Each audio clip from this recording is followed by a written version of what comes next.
বর্তমান প্রজন্ম social influencers হওয়ার পেছনে দৌড়চ্ছে কেন? তার উত্তরই খুঁজবো এই ভিডিওতে।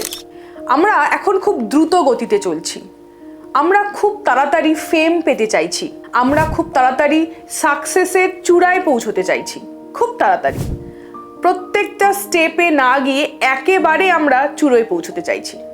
কিন্তু লক্ষ্য করবেন, এই সাকসেস কিন্তু দীর্ঘস্থায়ী নয়, এই সাকসেস কিন্তু কিছুদিন পরেই হারিয়ে যাচ্ছে।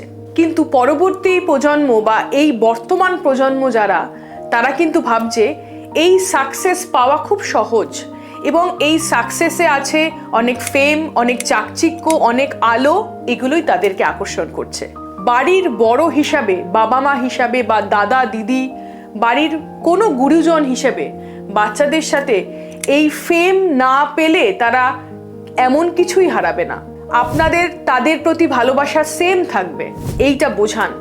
না হলে কিন্তু তারা ভাববে ফেম বা সাকসেস পেলেই পরিবারের মানুষের কাছে, চেনা পরিচিতদের কাছে আমি অনেক কাছের হব।